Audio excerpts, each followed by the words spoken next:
Boa noite para os irmãos, a paz de Cristo. É um prazer estar aqui com vocês, pastor Eliezer, pastor Anderson, toda essa equipe, os adolescentes, os irmãos que vieram também visitar e participar desse congresso de adolescente. Tivemos aqui anteriormente o papo reto, e agora a gente vai continuar esse papo reto no papo de semear, porque chegou o momento de nós ministrarmos a palavra de Deus. Quando a Levita pediu ali para baixar, pastor Anderson, eu e o pastor Anderson parecia dois coroas de 80 e 90 anos, com todo respeito aos idosos, é claro, né? Quase que a gente não volta mais, mas é assim mesmo, né? A gente está junto aí para sacudir em nome de Jesus e fazer a obra de Deus. Vim acompanhado ali com a minha esposa, que veio como adolescente, olha lá, ela lá, levanta sua mão aí, glória a Deus, profeta Natan, meu filho, e o arcanjo Miguel, o nome dele é Miguel, então é o arcanjo Miguel, estou bem acompanhado, né? Estou com a equipe boa. Gente, temos um tema aí, olha lá, cadê o tema? Depois ele vai colocar ali, tempo de semear, está ali? Tempo de semear, uma fase necessária no propósito de Deus. É inescapável, incontornável essa fase que nós temos que vivenciar para chegar lá na consumação, na realização do propósito de Deus. E é claro que o propósito de Deus é fazer a gente o quê? Florescer, frutificar no reino, na vida, na presença dele. Mas existe um tempo necessário. O que é uma coisa necessária? Uma coisa necessária é aquilo que não pode faltar. E por isso, esse tempo de semear é um tempo muito pertinente, muito propício para nós tratarmos aqui nessa noite. Então você vai abrir a sua Bíblia aí comigo, por favor, um texto básico para a gente começar a nossa conversa aqui. Nós iremos tentar fazer uma definição desse tempo de semear e depois a gente vai mostrar aqui esse tempo de semear em relação a algumas esferas, em relação a algumas dimensões da nossa vida, e a gente vai concluir essa mensagem falando o que envolve na prática esse tempo de semear. Então é um papo de semear, é um papo para a gente dialogar e aprender sobre esse investimento necessário na nossa vida com Deus e na nossa vida em todas as áreas. Posso ler aqui? Está todo mundo preparado aí com a palavra? Então diz assim, Eclesiastes capítulo 3, versículo 1 e 2. Posso ler aqui para a gente ganhar tempo? Diz assim, tudo tem o seu tempo determinado, e há tempo para todo propósito debaixo do céu. Há tempo de nascer e há tempo de morrer. Não vai ser o nosso tema aqui hoje, mas aí continua, tempo de plantar ou tempo de semear e tempo de colher, o tempo de arrancar o que se plantou. Só esse versículo a gente vai começar o nosso bate-papo. A partir desse texto a gente vai caminhar aqui no desenrolar desse tema. Bom, em sua totalidade, quando a gente fala dos eventos da realidade, esses eventos da realidade acontecem no tempo, de maneira sucessiva, em uma transição sucessiva. Vou explicar para você o que é isso. Ora, se há o tempo de nascer, sucessivamente, transitivamente, vai acontecer o quê? O tempo de morrer. Isso faz parte da vida temporal. A realidade temporal tem os seus eventos todos marcados pelo tempo e pela temporalidade. Por mais que você tente eternizar o tempo de nascer, o tempo bom, não adianta. O tempo de morrer, ele vai acabar chegando. Mas por outro lado também, a gente tem o tempo de fazer o quê? O tempo de semear. Ora, se a gente faz o tempo de semear, evidentemente esse tempo de semear vai ser sucedido pelo tempo de colher, de florescer, de resultados concretos. Então veja, o tempo de semear, gente, faz parte integrante da nossa vida temporal. O tempo de semear é um tempo constitutivo da realidade. Para todos os lados que você olha da realidade, você vai encontrar lá esse tempo de semear. A gente não tem como burlar, a gente não tem como contornar, faz parte integrante dessa realidade, e visto que faz parte integrante da realidade, a gente tem que encarar esse tempo, a gente tem que vivenciar esse tempo, e vivenciar esse tempo com toda a responsabilidade,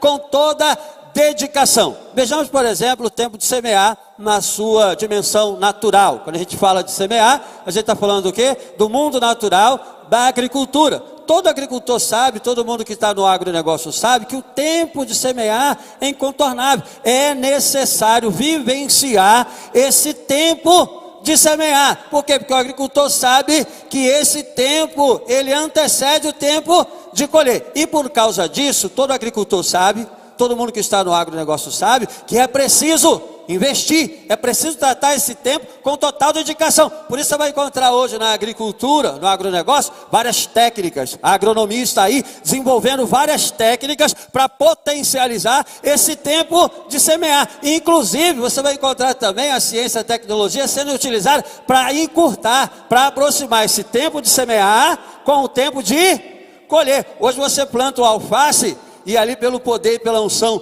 do agrotóxico, quase que no dia seguinte você está comendo ali o alface da sua mesa. Enfim, é a tentativa constante de encurtar o tempo de semear com o tempo de colher. Contudo, não há possibilidade de arrancar esse tempo de semear. É preciso vivenciar, por mais que esteja no nosso tempo encurtado em função da tecnologia, da ciência, é necessário praticar, viver e se lançar nesse tempo de semear. E por causa disso, nós precisamos encarar esse tempo com total seriedade. E quando a gente fala, por exemplo, da vida na adolescência, esse tempo de semear, ele ganha uma importância muito mais intensa, porque essa fase da vida é uma fase de transição, não é mais criança, não está mais na infância, ainda não chegou na fase adulta, está num tempo de transição. E esse tempo de transição é um tempo onde se enfrenta uma série de desafios. Contudo, o adolescente, o jovem,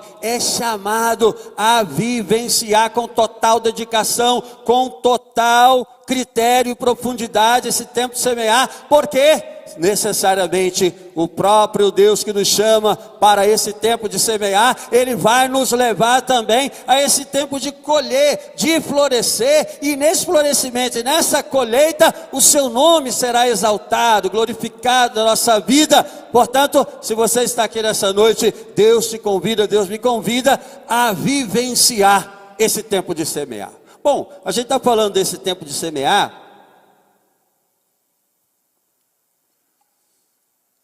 mas como que a gente pode definir esse tempo de semear? Diz que é uma fase necessária onde?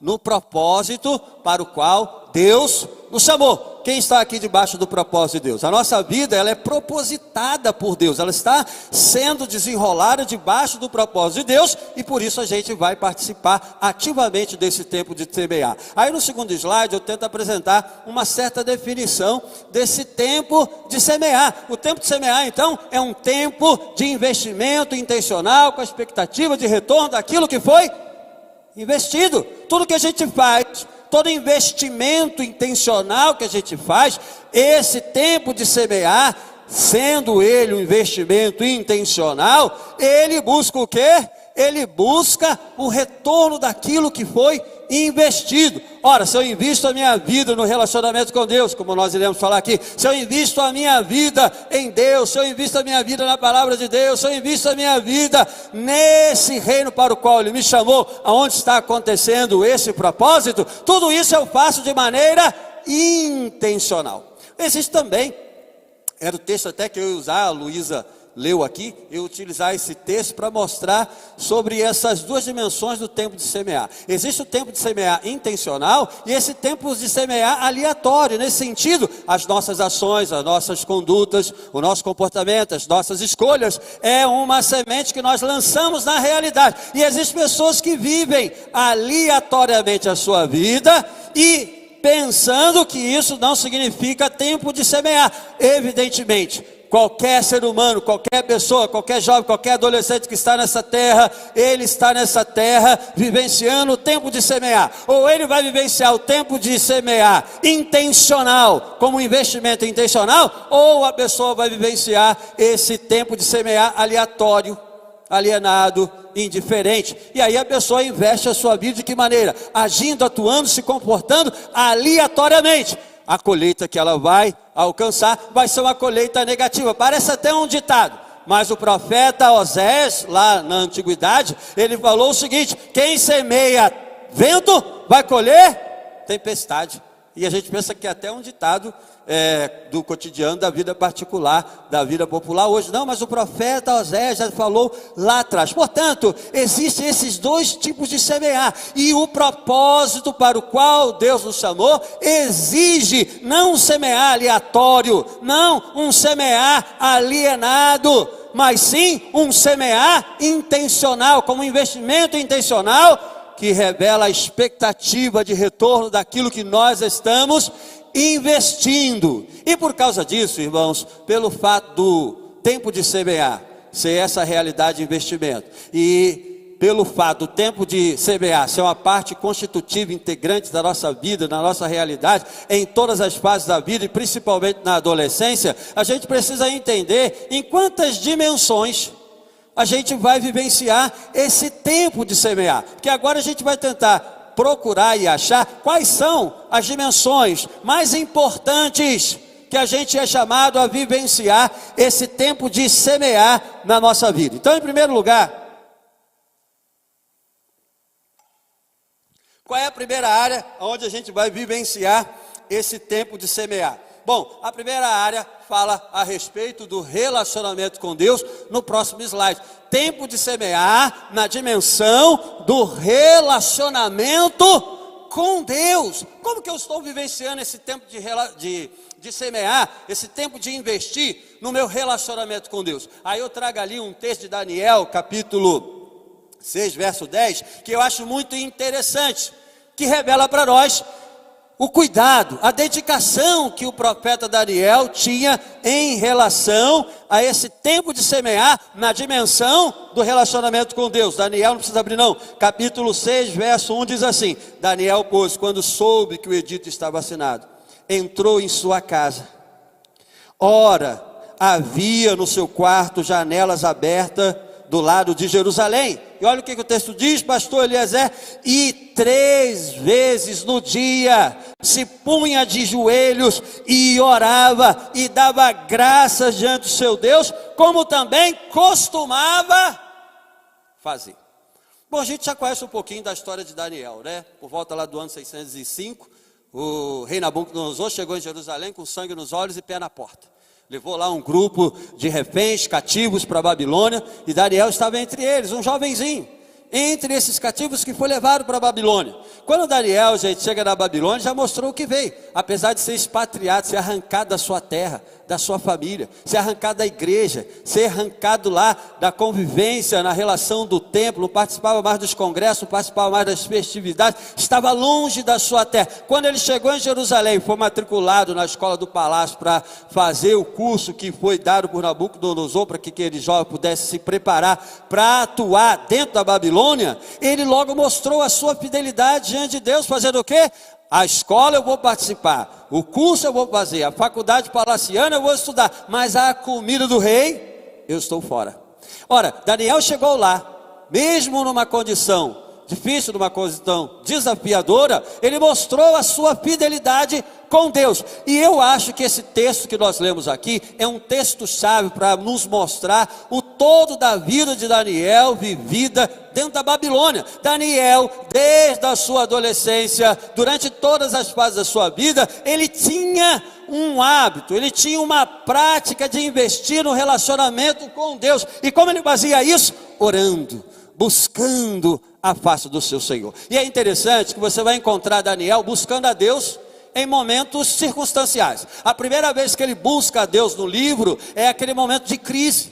Saiu um decreto de morte em relação a todos os sábios da Babilônia. Rapidamente ele correu aos seus amigos, chamou os seus amigos para orar, para clamar a Deus, para invocar ao seu Senhor. E aí, naquele momento de crise, você encontra Daniel buscando a face do Senhor. Outro momento aonde Daniel se apresenta para buscar a Deus é no momento das incertezas do futuro. Ele estava na Babilônia, o tempo do exílio estava chegando ao fim, e ele estava se perguntando: e aí, qual vai ser o futuro da nossa nação? Qual vai ser o futuro do nosso povo? E o que Deus faz para ele naquele momento de busca, naquele momento de intimidade com Deus? Deus revela para ele as 70 semanas de Daniel, mostrando o futuro, não só do seu povo, mas também o futuro das nações até a chegada do reino de Deus. O que a gente vê aqui, irmãos, é alguém buscando a Deus, é alguém se lançando em Deus, mas em relação às circunstâncias que apareceram para ele. Ora, apareceu um decreto, então eu vou orar, então eu vou clamar. Ora, incerteza em relação ao futuro, então eu vou orar para saber o que vai ser o futuro. Mas nesse texto não. Nesse texto, irmãos, a busca de Daniel, essa intimidade, esse relacionamento que ele tem com Deus, não era para buscar um certo livramento, não era para saber em relação ao futuro, não, era uma prática recorrente da sua vida em comunhão com Deus. Ora, Daniel era um jovem que tinha tudo para ser rebelde. Era um jovem que tinha tudo para ser revoltado e vítima de tudo aquilo que lhe aconteceu. Ele foi arrancado, como eu falei aqui, da sua terra, da sua pátria. Poxa, se meu Deus foi poderoso, por que deixou esse raio de Nabucodonosor chegar aqui, botar o pé na porta de Jerusalém e me levar para esse exílio? Por que Deus deixou que a minha vida fosse arrancada brutalmente do meu contexto familiar, do meu contexto cultural, do meu contexto religioso e tudo aquilo que eu estava projetando para a minha vida? Ele tinha, irmãos, tudo para ser um jovem revoltado, amargurado, mas a gente observa aqui no comportamento de Daniel, que apesar de vivenciar essas tormentas, essas dificuldades, essas situações da vida, nada disso alterou a sua busca, o seu comprometimento de manter firme o seu relacionamento, a sua intimidade com o seu Deus. Portanto, nós somos chamados em primeiro lugar a pensar esse tempo de semear na busca de um relacionamento sólido, inquebrável, indestrutível em relação ao nosso Deus. Temos aqui vários adolescentes. Olha, você enfrenta várias batalhas, várias dificuldades, várias tormentas, sim. Você enfrenta dificuldades variadas, como todos nós enfrentamos. Mas nada disso, irmãos, nada disso, adolescentes, pode tirar o nosso investimento desse relacionamento profundo, intenso com o nosso Deus. Em função desse semear no relacionamento com Deus, todas as áreas da vida de Daniel foram afetadas de maneira positiva. Daniel se tornou uma referência na Babilônia, exercendo o cargo de estadista e profeta, mas tudo isso era financiado por esse investimento de comunhão, de busca, de intimidade, de devoção e de relacionamento com Deus. Sabe o que eu acho interessante? Daniel não tinha o templo, Daniel não tinha os sacerdotes do lado dele ali, Daniel não estava mais lá em Jerusalém participando daquele templo de Salomão, que era maravilhoso. Mas não tendo o templo, não tendo ninguém lá ao seu lado de Jerusalém, dos sacerdotes e tudo mais, pelo menos eu tenho uma janelinha. Eu tenho uma janelinha virada para Jerusalém, onde eu posso lembrar do meu povo, do meu país, da minha nação, e pode também fazer aqui a conexão com a oração de Salomão, porque Salomão, quando inaugurou o templo, disse assim: quando o seu povo em qualquer lugar orar, olhando para cá, que o Senhor ouça, que o Senhor se manifeste, que o Senhor responda. O que Daniel está fazendo aqui, irmãos, é buscando de todas as maneiras manter a sua conduta, o seu investimento de comunhão e de relacionamento inquebrável, indestrutível com o seu Deus. E é por isso que ele foi percebido na Babilônia como alguém que tinha o espírito excelente sobre a sua vida. Houve uma crise na Babilônia, a Babilônia estava chegando ao fim e aconteceu uma escrita na parede: Mene, Mene, Tekel, Farsim. Pesado foste da balança e foste achado em falta. Era tempo do Império Romano, do Império Babilônico acabar. E aí chamaram todo mundo lá, ninguém sabia interpretar aquela frase. Aí disseram aqui: olha, tem um profeta aqui da época do seu pai Nabucodonosor, que nele há um espírito excelente dos deuses. Claro que a linguagem pagã colocava como Deus, mas o espírito excelente que estava sobre ele, irmãos, qual era? O espírito de Deus sobre a sua vida. E aí quando Daniel chegou diante daquela corte para interpretar aquela escrita na parede, sabe qual foi a coisa que perguntaram a Daniel?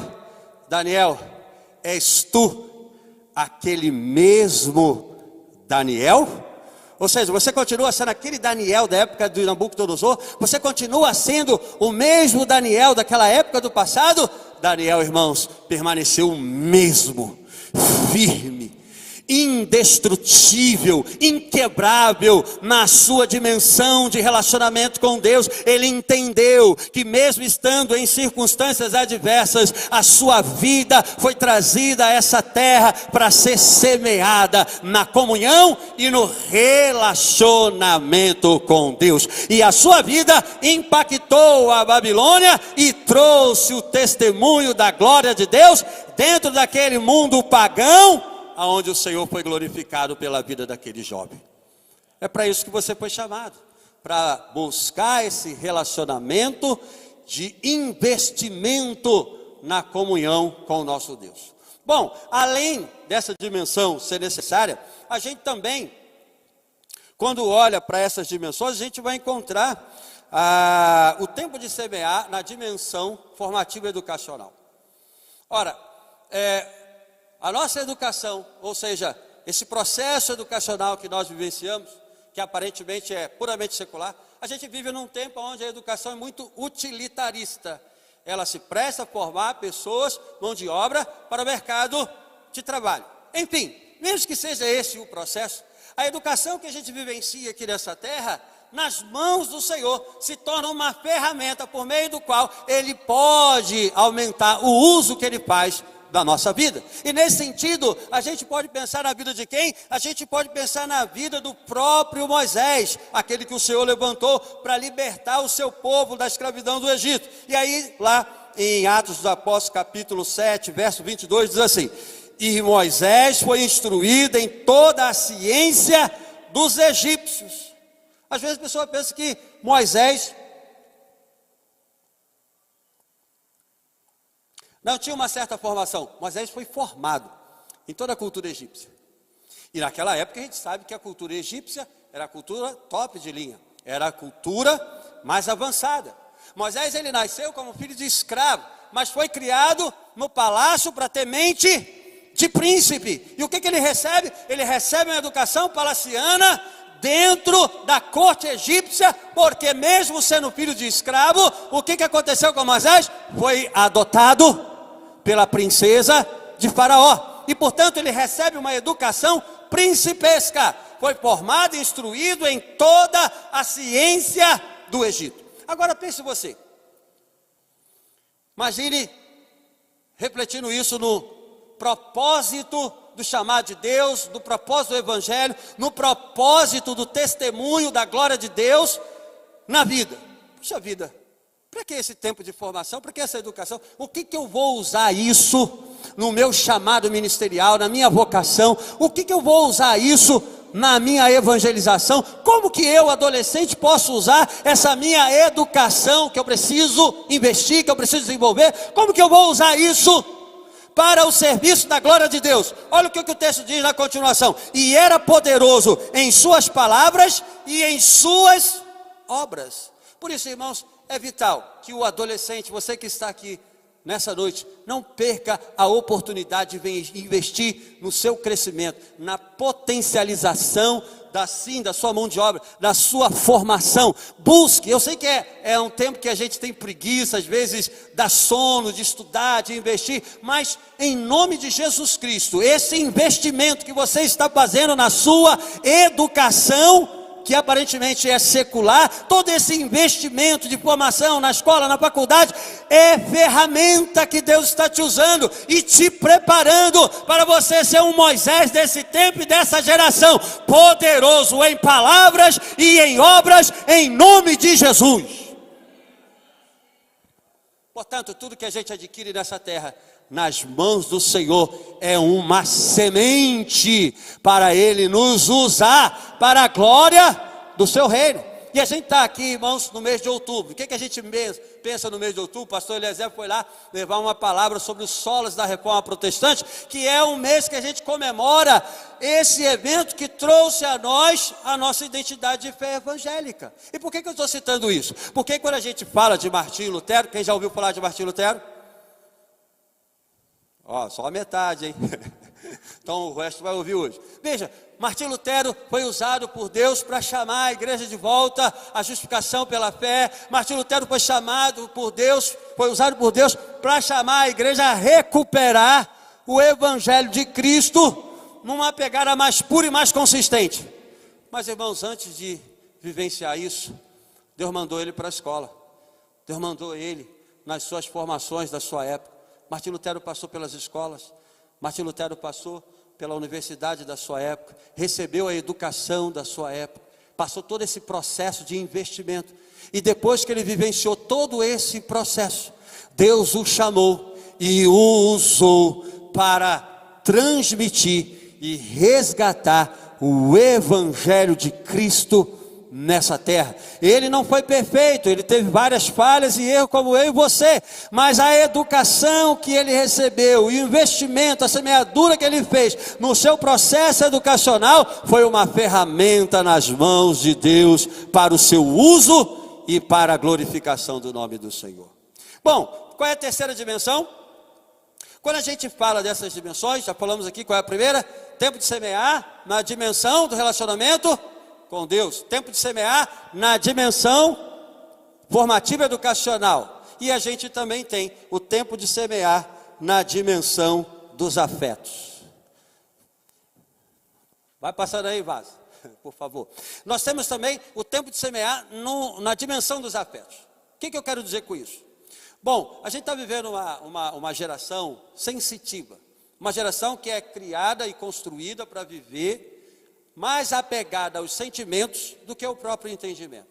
Eu estava ouvindo um certo pensador falando da cultura brasileira, e ele estava dizendo o seguinte: olha, a cultura brasileira, ela é programada, ela é construída na direção dos sentimentos, para que viva mais em função dos seus sentimentos do que em função do entendimento e do esclarecimento. E é claro, quando a gente se entrega ao domínio dos sentimentos, a nossa capacidade de reflexão, ela é diminuída.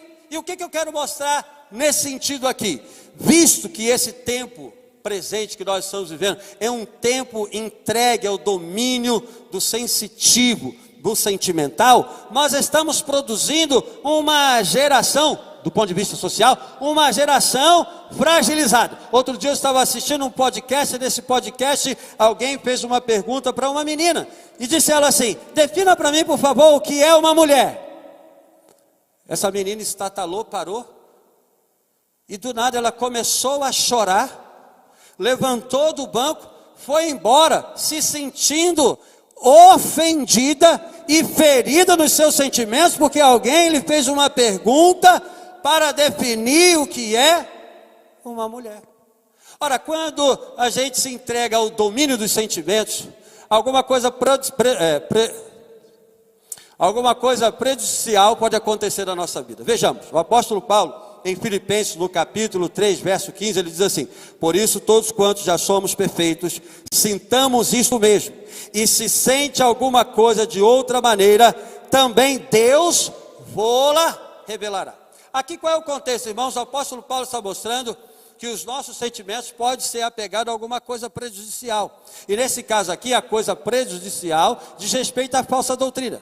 E qual é o princípio que a gente tira aqui? Há essa relação de apego dos nossos sentimentos em relação a coisas que podem atrapalhar o nosso progresso e o nosso desenvolvimento. E quando isso acontece, irmãos, como que nós podemos construir um lado sensitivo, um lado emocional forte, organizado e consolidado, visto que na adolescência é um período onde a vida é muito abalada pelos sentimentos, pelas frustrações sentimentais, os afetos, os namoros, enfim, nós enfrentamos, no caso dos adolescentes, enfrenta esse processo em relação ao desafio da vida sentimental, da vida sensível, da vida dos afetos. Mas como que eu posso vivenciar o fortalecimento das minhas emoções? Como que eu posso sentir de maneira a estar firmado no Evangelho de Cristo e viver esse desenvolvimento sentimental, emocional e do meu lado sensitivo? O apóstolo Paulo diz aqui que se a gente sente de outra maneira, o que Deus vai fazer? Deus nola revelará. Se o nosso sentimento, no caso, se os adolescentes às vezes é entregue e é aprisionado num sistema emotivo, emocional, se às vezes é entregue e dominado pelos sentimentos, por esse lado fragilizado no sentido sentimental, o que o apóstolo Paulo está dizendo aqui? Que Deus, Ele traz a sua revelação para esclarecer, organizar, fortalecer a nossa dimensão sentimental, a nossa área sensitiva dos afetos em todos os sentidos, para que a gente possa avançar naquilo que Deus nos chamou para nós realizarmos nessa terra. E nesse sentido aqui, a revelação no tempo presente diz respeito à palavra de Deus, diz respeito à Escritura, que é a revelação que Deus fez de si mesmo para fortalecer, consolidar, organizar o nosso mundo sentimental, emocional e nos dar resistência para encarar esse tempo presente em nome de Cristo e em nome do Evangelho para o qual nós fomos chamados. E por último, em quarto lugar, a quarta dimensão do nosso semear, tempo de semear,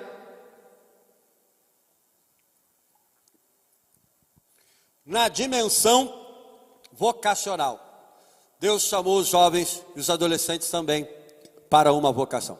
A menina missionária que nos precedeu aqui falou de quem? Da mulher samaritana que fez o serviço de Cristo de ir à cidade proclamar o Evangelho de Jesus. E o adolescente, apesar de ser adolescente, também recebeu uma vocação para exercer em Cristo Jesus. E aqui, nesse ponto, o tempo de semear, na dimensão vocacional, eu trouxe aqui o texto de 2 Timóteo capítulo 1, verso 6, que diz assim: por cujo motivo te lembres que despertes o dom de Deus que existe em ti pela imposição das mãos. Irmãos, o que nós aprendemos aqui nesse tempo de semear em relação à vida de Timóteo? Timóteo, ele tinha um lar dividido no sentido dos seus pais. A sua mãe era judia, crente, a sua avó também, mas o seu pai era grego. Veja, mas dentro do seu lar, a educação que acabou prevalecendo na vida de Timóteo foi a educação da herança de fé, tanto da sua mãe, como também da sua avó. Timóteo foi um jovem que cresceu em contato direto com as Escrituras. O apóstolo Paulo fala de Timóteo o seguinte: e tu, meu filho Timóteo, que conhece as sagradas letras, que pode tornar sábio para a salvação, desde a sua infância. O contexto aqui, irmãos, nos mostra o seguinte acerca da vida de Timóteo, nesse chamado vocacional. Timóteo, ele tinha uma vocação. Timóteo foi chamado por Deus para exercer uma vocação no Senhor, uma vocação em Cristo. E antes de exercer essa vocação, Deus o levou por um tempo de semeadura. E qual foi a semeadura que Timóteo vivenciou na sua vida? A semeadura que Timóteo vivenciou na sua vida foi o contato com as Escrituras desde a sua infância. Timóteo foi um jovem que cresceu recebendo a palavra de Deus, viveu a sua adolescência na palavra de Deus. Quando Paulo chegou em Listra, precisando de um jovem ao seu lado para estar no ministério, quem foi apontado, irmãos? Todos na cidade de Listra apontaram para Timóteo, dizendo que ele era um jovem potencializado, qualificado e capacitado por Deus para exercer a sua vocação de missionário ao lado do grande apóstolo Paulo. Timóteo, sem perceber, cresceu recebendo a semeadura da palavra de Deus na sua vida, e essa semeadura, irmãos, transformou a vida de Timóteo num grande pastor, num grande ministro do Evangelho na cidade de Éfeso, onde ele foi luz do Senhor, testemunhando de Cristo para a sua geração. Amém? Então, quais são as dimensões do semear na nossa vida? Adolescentes, primeiro, tempo de semear na dimensão do relacionamento com Deus. Tempo de semear na dimensão formativa educacional. Tempo de semear aonde? Na dimensão dos afetos. Tempo de semear na dimensão vocacional. Então, irmãos, se eu estou vivendo esse tempo de semear, eu preciso saber que existe, para finalizar aqui na nossa conclusão, 3 coisas importantes que envolvem esse tempo de semear. Esse tempo de semear envolve uma sinergia entre o regador e o semeador, ou seja, um trabalho em conjunto. Deus em Isaías capítulo 30, verso 23, ele diz assim: então dará chuva sobre a tua semente, com que semeares a terra, como também pão da novidade da terra, e esta terra será fértil e cheia, naquele dia o teu gado pastará em largos pastos. Deus está mostrando o seguinte: Ele é aquele que rega a semente que o seu povo lança na terra. A semente Ele nos deu e nos chamou a semear. E Ele que nos chamou a semear é o mesmo que rega pelo seu Espírito, é o mesmo que rega pelo seu poder, é o mesmo que rega pela sua unção, para que a semente do Evangelho possa crescer através da nossa vida. Segundo, o tempo de semear envolve superar a visão equivocada. Eclesiastes capítulo 4, verso 11 diz assim: quem observa o tempo nunca semeará, e o que olha para as nuvens nunca cegará. Ou seja, olhar para as circunstâncias trava todo o processo de semeadura. Você, adolescente, foi chamado para investir a sua vida, semear a sua vida no reino, no estudo, semear a sua vida em bons relacionamentos, em afetos saudáveis. Mas se nós olharmos para as circunstâncias, o que acontece? O olhar para as circunstâncias trava todo o processo de semear.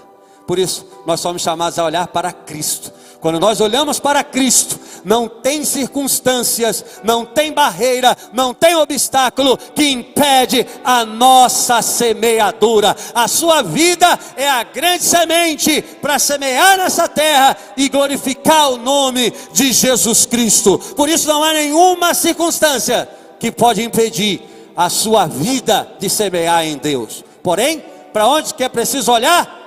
Para o lugar certo, para o alvo, que é Jesus Cristo. E por último, o tempo de semear é um tempo de lágrimas. Porém, o tempo de semear garante o tempo da colheita em alegria. Salmo 126, versículo 6. Aquele que leva a preciosa semente andando e chorando, voltará sem dúvida com alegria, trazendo consigo a sua colheita. O salmista está mostrando um contexto de Israel. O povo voltou do exílio com terra arrasada, terra destruída. Mas mesmo nesse contexto desfavorável, esse povo foi chamado a semear em terra seca, em dificuldade. E Deus está garantindo que essa semeadura que traz lágrimas, essa semeadura que é desafio, comunhão com Deus, vida com Deus, crescimento em Deus, estudar, se formar, vivenciar uma vida de santidade, tudo isso é desafiador, tudo isso gera lágrimas, gera choro, mas isso tudo, irmãos, é o maior investimento que cada adolescente aqui pode fazer para colher a grande colheita de Deus, o florescimento de uma vida que glorifica a Jesus Cristo nessa terra, no chamar, na vocação, na família, nos relacionamentos. Esse tempo de semear em Cristo vai produzir um tempo de alegria na nossa caminhada com o Senhor. Fique de pé nessa noite. Vamos fazer uma breve oração aqui, irmãos, e pedir a Deus: Senhor, nós queremos lidar com esse tempo de semear com responsabilidade, para a gente viver o tempo de colheita extraordinária que Deus preparou para nós. O semeador saiu a semear. Ele encontra vários tipos de terreno, mas ele vai sempre encontrar o terreno onde a semente do Evangelho vai frutificar. Quando Jesus estava conversando com os seus discípulos lá em Samaria, depois da conversa com a mulher samaritana, os seus discípulos chegaram e Jesus disse para ele: olha, vocês andam dizendo que falta 4 meses até a colheita, mas eu vos digo, levantai os olhos, porque o campo já está branco para a colheita, e eu vos envio a colher o trabalho que outros trabalharam no Senhor. Esse tempo, irmãos, é o tempo de seara preparada para a colheita. A sua vida em Cristo foi plantada nessa terra para semear e colher a grande colheita da salvação em Cristo Jesus. É tempo de nós fazermos o quê? Olhar para os campos. Olhem para os campos, porque os campos já estão brancos. Vamos fazer isso? Vamos pedir a Deus: Senhor, restaure a minha visão. Eu quero olhar para o campo, que é uma expressão que o pastor Eliezer às vezes usa aqui no culto. A gente precisa deixar de olhar para os nossos e olhar para quem? Para Cristo, para o campo que já está preparado para a grande colheita. Senhor, nós estamos na sua presença, e diante de ti, Senhor, nós fomos chamados para esse tempo da semeadura. Esse tempo da semeadura envolve lágrimas, envolve dor, envolve desafios, envolve conflitos, envolve até uma certa dúvida em relação ao tempo da colheita. Contudo, o Senhor é aquele que nos deu a semente, o Senhor é aquele que nos deu a chuva, o Senhor é aquele que nos deu o seu Espírito para fazer o seu evangelho florescer através das nossas vidas. Está aqui, Senhor, um grupo de adolescentes, um ministério de adolescentes, que o Senhor levante dentre esses adolescentes ministros para o seu evangelho, que haja a formação educacional, que eles sejam bem sucedidos sim, nessa vida terrena, mas que o Senhor levante entre esses adolescentes pregadores, pastores, missionários, servos de Cristo, que vão levar o evangelho a todos os lugares, pela escola, pela rua, em qualquer lugar, na faculdade, na família. Serão adolescentes preparados, fortalecidos pelo seu Espírito, no sentimento, no entendimento, na sua palavra, para dar o bom combate e semear a boa semente do evangelho, que faz brotar até em terra seca, em função do seu poder. Que o seu Espírito, Senhor, use esse ministério, use os adolescentes dessa casa, das filiais, que haja um grande avivamento, Senhor, entre os jovens e os adolescentes da sua casa, que haja despertamento espiritual, como havia na vida de Daniel, na vida de Timóteo e na vida de tantos outros jovens que o Senhor levantou na história da sua igreja para semear e colher os frutos do seu evangelho e glorificar o nome de Cristo nessa terra. Em nome de Jesus, amém.